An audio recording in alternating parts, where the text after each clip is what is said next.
तो मैं यही कह रहा था कि 25 से 30 नीतीश, उम्मीद थी कि वो यूज करके और थ्रो किया जाएगा, पहुंच गए, राज्यसभा पहुंच गए। लेकिन ये जो सम्राट चौधरी की ताजपोशी, जिसकी की सम्मानना में एक दो क्लिप भी दिखाना चाहूंगा, एक आध दो क्लिप आप देखिएगा, जिस तरीके की प्रतिक्रिया आई हैं, एक दो प्रतिक्रिया है, इसको देख के फिर मैं आपसे टिप्पणी लेता हूं। पहले ये क्या कह रहे हैं, इसको सुनिएगा।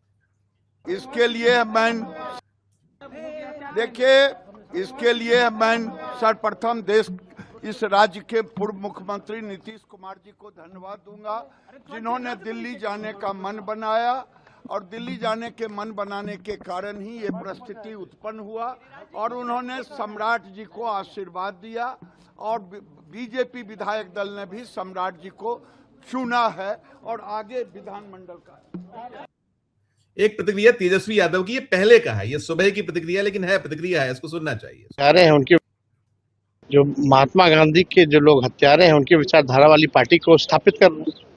मुख्यमंत्री जी तो बापू का नाम लेते थे, लेकिन अब उन्होंने भाजपा को दे दिया मौका। जो नाथूराम गौडसे वगैरह हैं, उनकी विचारधारा वाली पार्टी को बिहार में इन्होंने दी। जो कर्पूरी जी को गाली देते थे जो लोग, उनको स्थापित कर रहे हैं। जब नई सरकार का गठन हो रहा है, आप लोगों की रणनीति क्या रहेगी सरकार को? कोई भी सरकार हो, जनता का चुनाव हुआ सरकार नहीं है। कोई भी मुख्यमंत्री बनेगा, जनता का चुनाव नहीं है। सम्राट चौधरी का नाम सर आगे आ रहा है मुख्यमंत्री के लिए। अरे भाई, जो भी है लालू जी के पाठशाला के तो हैं।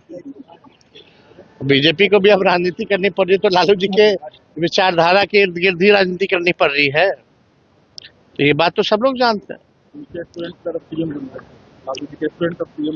अब आरजेडी पहली बार लालू जी ने ही मंत्री बनाया, विधायक बनाया, तो उन्हीं के पाठशाला के हैं लोग, चाहे कोई हो। सब लोग तो ज्यादातर यही इन्हीं के स्कूल के लोग हैं। खैर, जो भी बात है, लेकिन एक बात तो स्पष्ट है ना कि जनता का मोहर तो नहीं लगा, और जो भी मुख्यमंत्री बनेगा, बिहार जो है गुजरात से चलेगा। मैं संजीव चंदन जी का बहुत स्वागत करूंगा, और मैं अनिल सिन्हा साहब कहता हूँ। अनिल सर, ये 2-3-4 चीजें हैं। देखिए, एक तो 46 साल है टोटल। 1980 में बीजेपी बनी, 2026 में जाकर, और 20 बरस नीतीश कुमार जी का दौर पूरा का पूरा एक सिलसिला रहा।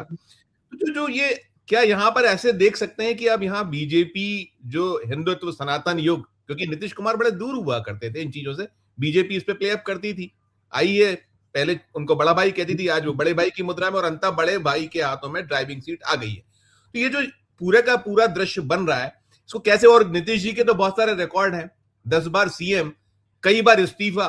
तो जो अभी अभिषेक जो सारा कुछ व्यक्त कर रहे थे, इसको कैसे आप डिकोड कीजिएगा सबको मिला के, अनिल जी? देखिए, ये इसमें डिकोड करने के लिए एक तो है क्या कि स्टेटस को चुना है बीजेपी ने स्टेटस को इसलिए चुना है, जो कि पहले से सम्राट चौधरी का नाम चल भी रहा था, और उसको अमित शाह बोल चुके थे, और पूरी बीजेपी जो पिछले चुनाव में गई थी, तो उसमें उनको ही नेता बना के घुमाया, और उनके साथ मतलब उनको नीतीश जी के बाद वही है ऐसा मान के दिखाया था उसने। दूसरा है क्या कि सम्राट चौधरी को जो यात्रा नीतीश जी ने की थी अभी पिछले दिनों, उसमें उन्होंने उस सम्राट चौधरी को उत्तराधिकारी मतलब बताने की कोशिश की थी। तो ये वजह इससे उसी समय वो था, सब वो स्पॉन्सर था बीजेपी के द्वारा ही। बीजेपी जिस तरह से नीतीश जी को चाह रही है, इस्तेमाल कर रही है, और उसी तरह से वो सारा कुछ निकला है। तो इसलिए उसमें कोई अचरज वगैरह की कोई बात नहीं है।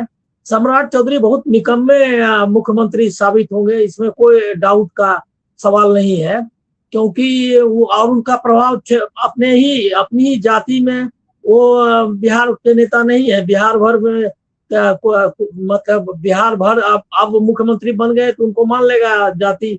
इसी तरह जातियां मतलब पॉलिटिकली एक्ट करती हैं, जो आ गया उसी के पीछे सब घूमने लगेगा।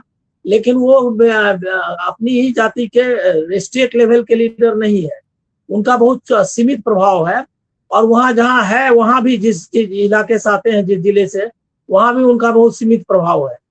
तो इसीलिए बीजेपी ने एक ऐसे आदमी को चुना है जो इतना प्रभावशाली है ही नहीं, जो किसी और को चैलेंज कर सके।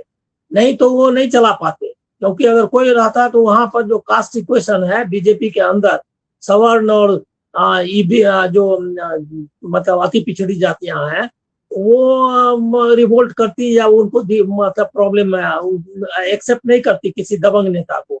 ये इनको एक्सेप्ट करेगी क्योंकि इनसे किसी को खतरा नहीं है। तो एक तो बीजेपी का जो चयन है वो प्रैक्टिकल पर्पस से है। दूसरा ये जो तेजस्वी ये सब कर रहे हैं इसको दूसरे तरीके से देखना चाहिए। इससे अंतर आ गया। मुझको ध्यान है कि जब कर्पूरी जी नेता थे तो बीजेपी टूट गई थी। हमको अगर ठीक से ध्यान आता है तो शंकर टेकरीवाल जो है उनका बहुत बड़ा नेता था, वो चला गया था कर्पूरी जी के साथ में और बीजेपी से लोग निकल के जा रहे थे। ये रिवर्स माइग्रेशन हुआ है। इस पर आरजेडी और इन लोगों को सोचना चाहिए कि ये जो बीजेपी की तरफ जो जा रहा है, जो सामाजिक न्याय वाली शक्तियां, हमारे ये पाठशाला वगैरह कहने से कोई गौरवान्वित होने की कोई वजह नहीं है। तो वो ये मैं मानता हूं कि उन्होंने जो पहला हिस्सा कहा कि ऐसी विचारधारा को सौंप कर गए हैं जो गांधी जी के भी मतलब जो हमारे विपरीत विचारों के थे, कर्पूरी जी के भी विचारों के खिलाफ, तो ये वो सही उन्होंने बोला है। और वैसा हुआ कि अंत में नीतीश जी को याद करना चाहिए एकदम एक ऐसे व्यक्ति के रूप में जो जाते जाते इतना पतन की ओर चला गया, जिसने कि पूरे बिहार को सांप्रदायिक शक्तियों के हाथ में सौंप कर गया। ये किसी भी नेता के लिए और इतने बड़े जिसका बैकग्राउंड इतना पुख्ता बैकग्राउंड हो, जो एक बड़ी राजनीति से निकला हुआ, सामाजिक संघर्ष की बड़ी राजनीति से निकला हुआ व्यक्ति के लिए ये बहुत दुर्भाग्यपूर्ण है।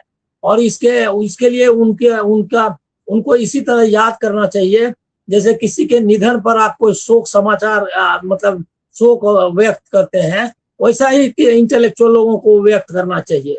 ये सब बहुत बड़ा शोक समाचार है कि नीतीश कुमार बीजेपी को सौंप कर गए सत्ता, जिसकी कोई ताकत अभी भी नहीं है। अभी भी जो बिहार का जो डिस्कोर्स है उसमें बहुत मार्जिनल पार्टी है। वो अभी ऐसा जैसा आप लोग सोच रहे थे कि राजस्थान या मध्य प्रदेश की तरह कोई चमत्कार कर देंगे, इसलिए नहीं कर सकते कि बिहार में ये एक्सेप्टेबल है ही नहीं। मतलब बिहार में बीजेपी और आरएसएस कोई उतनी बड़ी ताकत नहीं है जो कि किसी को थोप दे। उनको इसी में से काम चलाना पड़ा, जो तेजस्वी ने बताया कि यही पाठशाला से गए थे, उस पाठशाला से, तो ऐसे ही लोगों से उनको करना पड़ा।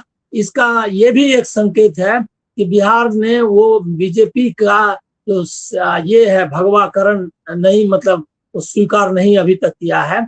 अब असली जो राजनीति का दौर शुरू होगा कि ये जो स्टेटस को है क्या उसको बिहार में वो बनाए रख पाएगी बीजेपी। मुझको संदेह है कि इसको कर पाएंगे, क्योंकि ये बहुत इमेजिनेटिव भी नहीं है सम्राट चौधरी, और कोई ज्यादा मतलब उस तरह के नहीं। गुजरात चलाएगी, गुजरात चलाएगा, यही वो तो क्लियर है ना। वो तो वो अमित शाह ने इनको सेलेक्ट कर लिया था पहले ही, क्योंकि एक बात ये है कि जो कुशवाहा कम्युनिटी है उसको देखिए क्या है कि सामाजिक न्याय की शक्तियों में जो ताकतवर जातियां रही हैं उसमें से ये तीन मतलब कुर्मी कुशवाहा का तो अलायंस था, लेकिन कुशवाहा, कुर्मी और यादव, तो ये तीन जातियों में से तीसरी जाति को लग रहा था, जैसे कि बहुत समय से लग रहा है बहुत लोगों को, सवर्ण में भूमिहारों को लग रहा था कि हम एक बार बंद करके रह गए, बाद में बनना चाहिए। तो उसके लिए उनका जैसे कास्ट एम्बिशंस बिहार में जिस तरह होता है, तो कुशवाहा लोगों को ये एम्बिशन बहुत लंबे समय, जिसको उपेंद्र कुशवाहा भी रिप्रेजेंट करते थे कि हम लोग को मुख्यमंत्री, हमको राज्य का नेतृत्व संभालना है, तो वो मौका उनको मिल गया है। तो ये एक बड़ी जाति है, ताकतवर जाति है, और मतलब अच्छा खासा मतलब जिसको आप कहेंगे कि संपन्न भी है उस हिसाब से, तो वो उसको बीजेपी ने चुना अपना करके। लेकिन इसके बाद और इसमें थोड़ा सा है क्या कि ईबीसी का भी उतना कंट्राडिक्शन इस जाति के साथ नहीं है जितना कि, एक तो पूरे बिहार में उस तरह है भी नहीं, और बहुत कई जगह जो है सो वो है नहीं उतनी बड़ी संख्या में। तो ये सब भी है, कुछ डिस्ट्रीब्यूशन वगैरह का सवाल भी है। तो इस ये सब सामाजिक समीकरण ऐसे हैं जिसमें कि इनको टिकने में कोई ज्यादा कठिनाई नहीं हो, लेकिन कुछ ऐसा कर पाएंगे कि बीजेपी को पूरी तरह से वो जमीन में मतलब ये कर देंगे, मतलब बिठा देंगे ताकत से, या कोई ऐसा कारनामा कर जाएंगे। निश्चित तौर पर बहुत पुअर रिप्लेसमेंट है नीतीश कुमार का। नीतीश कुमार से कोई उनकी तुलना नहीं हो सकती है, जो नीतीश का काम है। उनका जो भी पराभव हुआ या जिस तरह का अंतिम चरण को वो पहुंचे हैं, वो दुखद और मतलब आलोचना के काबिल है। लेकिन उनके जैसा ये क्या कहते हैं इमेजिनेटिव या उतना पावरफुल नहीं, मतलब बीजेपी नहीं ढूंढ पाई कोई रिप्लेसमेंट, ये भी इससे क्लियर होता है। क्योंकि कोई चांस नहीं, मतलब कोई बना ही नहीं पाया अभी तक, कोई लीडरशिप नहीं बना पाए। और अभी कितने दिन के हैं ये मतलब कुछ बहुत लंबे समय से थोड़े ही ये इनका तो सब जगह हमको लग रहा है कि ये इनके और इनके पिताजी दोनों करीब करीब सारी पार्टियां हो चुकी, मतलब इसके बाद मतलब बीजेपी इनका आखिरी पड़ाव है। इस बीच में कांग्रेस वगैरह सब हो चुका है और हर एक पार्टी से ये लोग निकल चुके हैं। तो पूरा प्रशिक्षित है उस हिसाब से, जो टोर की राजनीति है वो सब में काफी उनको ट्रेंड है। लेकिन मुझको नहीं लगता कि वो कोई बड़ा रिप्लेसमेंट है नीतीश का। अभी मतलब कि स्टार्ट हुआ, बीजेपी की जो पॉलिटिक्स बिहार में है वो शुरू हुई है, उसको तेजस्वी वगैरह कैसे चुनौती दे पाते हैं वो देखना है। और अभी लेकिन लग नहीं रहा है हमको कि विपक्ष चुनाव के बाद काफी डिमोरलाइज्ड ही है बिहार में, ऐसा मुझको लगता है। क्योंकि वो उत्तेजना या वो जोश हमको दिखाई नहीं देता। इसीलिए हमको लग रहा है कि जो स्टेटस को बीजेपी ने चुना हो वो प्रैक्टिकल है और वो सोच समझ के किया है। इससे उनको कोई नुकसान नहीं होगा। अभी फिलहाल हमको लग रहा है 30 तक चलाने में, 30 तक, लेकिन चलाने में दिक्कत क्या आएगी कि सम्राट चौधरी के रहते हुए बहुत सारे लोगों को बीजेपी में लगेगा कि उनको ही चीफ मिनिस्टर बनना चाहिए। तो बीजेपी के अंदर में बहुत सारी कठिनाइयां आएंगी और स्टेट लेवल में भी उनको एक्सेप्ट उस तरह से नहीं कर पाएगा। तो काफी दिक्कत, जो मेरा पुअर रिप्लेसमेंट प्लस वो क्या कहते हैं ये अंदरूनी जो इक्वेशंस हैं उसका, या कास्ट के बाहर के इक्वेशंस, वो सब वो ओपन एंडेड हो गए हैं। अब अभी देखिए, अब थोड़ा इंतजार करिए कि कैसे क्या होगा। ठीक सर। एक लास्ट पॉइंट जरूर कहना चाहता हूं कि जेडीयू जो है ना, जेडीयू एज ए पार्टी अब वो बहुत ज्यादा वाइब्रेंट पार्टी नहीं रह जाएगी बीजेपी इनके जाने के बाद, नीतीश के जाने के बाद। और निशांत अभी आएंगे, वो पार्टी की लीडरशिप उस तरह से ले पाएंगे जिस तरह तेजस्वी ले लिया था। वो किया नहीं नीतीश ने। अगर पहले से ही जिस तरह लालू ने उनको ला करके स्थापित करके उसको बिठा लिया था, वो काम करके नहीं गए हैं वो तो। और ऐसे समय में मझधार में उनको दे रहे हैं पतवार, जो कि उस समय उसके लिए उनको न कोई ट्रेनिंग है और न कोई, हमको लग रहा है कि ड्राइव जिसको आप बोलते हैं ना, जिसके लिए एक होता है जोश कि हमको ये राजनीति करते हैं। स्पार्क नहीं है अनिल सर, ये स्पार्क नहीं है, वो स्पार्क नहीं है जो अगर आप उसको वो नहीं है, करते हैं। हाँ, स्पार्क नहीं है। अच्छा, ये दो चीजें छोटी छोटी देखिएगा, मैं स्मरण कर रहा हूँ, ये बहुत ही चर्चित क्लिप थी। ये मैं इसलिए चला रहा हूँ कि ये चीज कैसे आप इसको, सम्राट चौधरी हत्या के अभियुक्त है, जेल से फर्जी डॉक्यूमेंट निकाल कर बाहर निकले हैं। या तो इनको बर्खास्त करके गिरफ्तार कीजिए और नहीं तो देश में जितने लोग हत्या किए हैं उनको भी जेल से छोड़ दीजिए। ये हालात है, ये डॉक्यूमेंट है आपके सामने। ये सम्राट चौधरी का इलेक्शन एफिडेविट है जिसमें 2020 में उन्होंने अपने आप को 51 साल का बताया है। प्रशांत जी के लिए तो आज बड़ा साइडबैक वाला दिन है आज, वो उस समय। और एक ये इनको भी सुनिएगा, ये भी एक टिप्पणी है, मैं फिर आपसे सवाल कर लेता हूं। कार्यकाल आज समाप्त होना था क्या, मेरा सवाल इससे। अगर कार्यकाल 26 के अप्रैल को खत्म होना था तो उस स्लोगन का मतलब क्या था, 25 से 30 फिर से नीतीश? ये तो बेईमानी है ना, घोर बेईमानी है। और जो कोई भी कुछ बनेगा इसके बाद वो मैंडेटेड चीफ मिनिस्टर तो नहीं होगा, वो पिक्ड अप होगा, नामित होगा गुजरात के 2 वरिष्ठ नेताओं की मर्जी से। और बिहार के ऊपर वो नामित व्यक्ति गुजरात की प्राथमिकताओं के आधार पर दिल्ली दरबार की प्राथमिकताओं के आधार पर अपनी कार्यशैली विकसित करेगा। ये वही जो कह रहे थे तेजस्वी कह रहे थे, उसी को उन्होंने आगे बढ़ाया। मैं ये पूछना चाहूंगा अनिल सर, दो चीजें मुझे आपसे पूछनी। एक तो आपने वो प्रशांत किशोर जी को सुना, वो चीज तो बनी हुई है ना, वो तो वॉश आउट तो नहीं हुई है, ये बीजेपी भी जानती है और बाकी बिहार तो जानते ही जानता है। दूसरा, नीतीश कुमार हार्ड बार्गनर रहे हैं, जबरदस्त बार्गेनिंग करते रहे हैं वे, और अभी जो उन्होंने 20 सालों के बाद मुख्यमंत्री पद छोड़ा, राज्यसभा गए, स्वास्थ्य को लेकर बहुत बातें, स्वास्थ्य तो उनका ऐसा आती नहीं, लेकिन फिर भी उनका जो बाकी चित्र तो दिखता है, उनकी मेहनत और तमाम जो स्वीकारोक्ति सब चीजें हैं ही हैं। तो क्या इसकी कोई छोटी डील हुई होगी? डील तो कुछ ना कुछ होगी, और कहीं ना कहीं अभी आने वाले दिनों में कुछ दिखेगा क्या? सेंट्रल में कुछ दिखेगा, राज्यसभा अकेला, कि कुछ बड़ा कुछ दिखेगा? टिप्पणी जी आपसे, अनिल जी, आपसे। नहीं, ये मुझको तो लग रहा है कि उनको कुछ एकोमोडेट करेगा, और क्योंकि निशांत अभी कुछ बड़ी जिम्मेदारी लेने की स्थिति में है या मूड में है, मुझको नहीं लग रहा। तो उनको अगर एकोमोडेट कर भी दिया तो भी नीतीश जी को किसी तरह जिम्मेदारी, अच्छा पद और अच्छे पद में डिप्टी पीएम जैसा पद हो सकता है कि बहुत कुछ करना डिप्टी पीएम कहाँ? आपकी कल्पना शक्ति बहुत ज्यादा है, तीव्र। वो नीतीश जी को डिप्टी पीएम क्यों बनाएगा? ये जो आदमी पहले से ही इस तरह झुका हुआ है, उसको और कितना क्यों उसको ये लाएगा सामने? वो सब उनको डिप्टी पीएम वगैरह कुछ नहीं, उनको कुछ ऑनरेबल अब क्या देते हैं हमको मालूम नहीं, लेकिन वो उनको कुछ सम्मानजनक ढंग से कोशिश करेंगे, क्योंकि नीतीश की जो राजनीतिक विरासत है, मतलब जो उनका जो भी क्लाउट है, जिसको आप बिहार में आपको जमाना है, बिहार में जमाना है, यदि आपको तो इसके लिए नीतीश जब तक एकदम पूरा मतलब बीमार तो है ही, और कितना बीमारी है नहीं है मालूम नहीं, लेकिन उनका पूरा दोहन करेंगे अभी तक।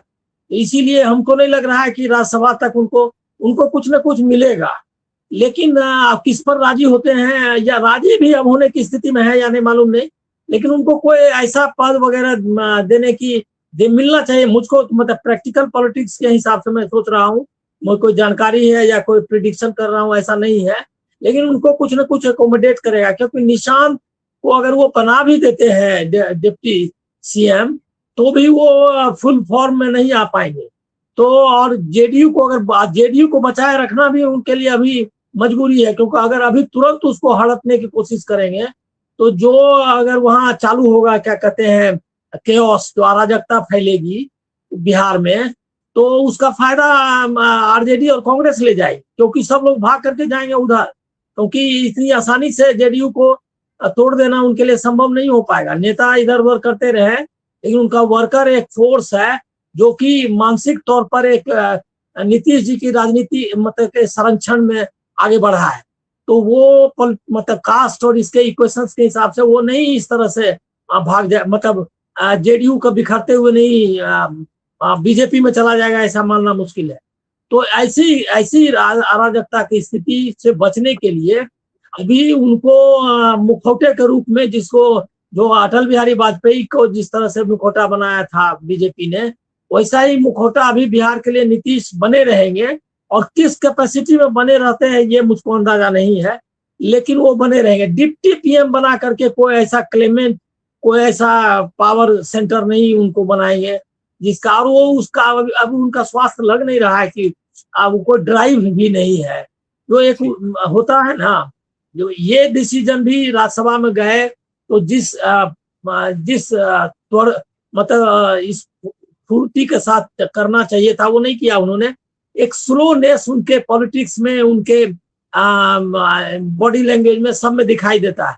तो उसको डिप्टी पीएम बना करके बीजेपी में ही आरएसएस जबकि जोर दे रहा है कि जो नॉन बीजेपी वाला है उसको बाहर करो, तो ऐसी स्थिति में वो ये सब रिस्क नहीं लेंगे।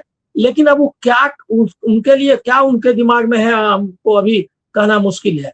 लेकिन हो सकता है ये भी करें कि उनको आउट करें राजनीति से। राज्यपाल में एग्री करेंगे तो वही कुछ उनको इंतजाम करेंगे जिससे कि बिहार में ये मैसेज जाए कि उनका पूरा सम्मान किया जा रहा है। और वो उनको इसी तरह घुमाते उमाते रहेंगे, जैसे अभी पिछले दिनों यात्रा वगैरह की है, तो वैसे ही वो आएंगे, कहेंगे क्या कि डबल इंजन की सरकार में कितना काम हो रहा है, और हम लोग तो काम किए ही थे ना जी, तो इस टाइप का कुछ बताएंगे लोगों को।